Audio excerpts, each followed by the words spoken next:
પ્રભુ ઈસુ ખ્રિસ્તના નામમાં આપ સર્વને પ્રેમી સલામ. ગીત શાસ્ત્ર 105 અને 1માં ગીત કરતા કહે છે, યહોવાનો આભાર માનો, યહોવાના નામને વિનંતી કરો અને લોકોમાં યહોવાના કૃત્યો પ્રસિદ્ધ કરો. આ કલમમાંથી આપણે સૌપ્રથમ શીખ્યા કે ઈશ્વર તરફથી આપણને મળેલા દૈહિક, ભૌતિક અને આત્મિક આશીર્વાદો આપણે યાદ રાખીને હંમેશા એ આશીર્વાદો આપનાર ઈશ્વર પ્રત્યે આભારી અંતઃકરણથી જીવવું છે. આ વચનમાં જે બીજો પડકાર ગીત કરતા આપે છે એ કે સર્વ સંજોગોમાં પ્રભુને આપણે પ્રાર્થના કરતા રહેવું જોઈએ. એ કહે છે, O give thanks to the Lord and call upon his name.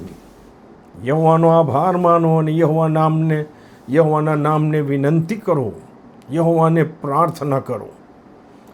હવે મારી સમજ પ્રમાણે બીજાને વિનંતી કે પ્રાર્થના કરનાર વ્યક્તિ પૂરી નમ્રતાથી પોતાની નિર્બળતાઓ, પોતાની મર્યાદાઓ અને પોતાની પહોંચને ન કેવળ સમજે છે પણ તેને સ્વીકારે પણ છે.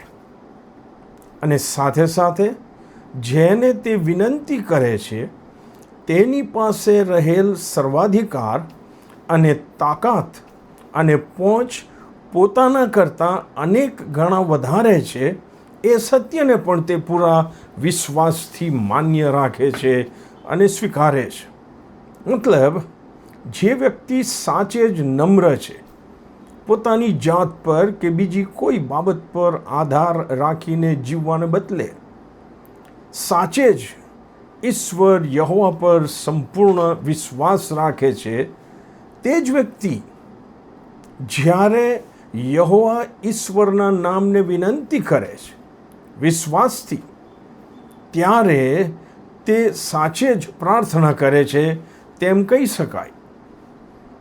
તેથી જ પ્રભુના વચનોમાં વારંવાર આપણને ઉત્તેજન અને આજ્ઞા આપવામાં આવી છે કે દરેક સંજોગોમાં બીજા કોઈની પર આધાર કે ભરોસો રાખવાને બદલે સહાયને માટે સૌપ્રથમ આપણે ઈશ્વર યહોવા પર આધાર રાખીએ. ગીતશાસ્ત્ર 118, 8 અને 9મી કલમ. માણસનો ભરોસો કરવા કરતાં યહોવા પર આધાર રાખવો સારો છે, અને રાજાઓ પર ભરોસો રાખવા કરતાં યહોવા પર આધાર રાખવો સારો છે. કારણ ગીતશાસ્ત્ર 33 એની 16 અને 17મી કલમમાં ગીત કરતા કહે છે, મોટા સૈન્ય વડે કોઈ રાજા બચી શકતો નથી, મોટા પરાક્રમ વડે બળવાન પુરુષ છૂટી જતો નથી. બચાવને માટે ઘોડો નકામો છે, તે પોતાના બહુ બળથી કોઈને ઉગારી શકશે નહીં. ગીતશાસ્ત્ર 146 એની 3જી અને 4થી કલમમાં પણ લખવામાં આવ્યું છે કે રાજાઓ પર ભરોસો ન રાખ, તેમજ માણસ જાત પર પણ નહીં, કેમ કે તેની પાસે તારણ નથી. તેનો પ્રાણ નીકળી જાય છે અને તેનું શરીર ભૂમિમાં પાછું મળી જાય છે. તે જ દિવસે તેની ધારણાઓનો નાશ થાય છે. તે ઉપરાંત નીતિવચન 3, 5 અને 6માં લખવામાં આવ્યું છે, તારા ખરા હૃદયથી યહોવા પર ભરોસો રાખ અને તારી પોતાની જ અક્કલ પર આધાર ન રાખ. તારા સર્વ માર્ગોમાં પ્રભુનો અધિકાર સ્વીકાર, પ્રભુની આણ સ્વીકાર, એટલે પ્રભુ તારા રસ્તાઓ સીધા કરશે.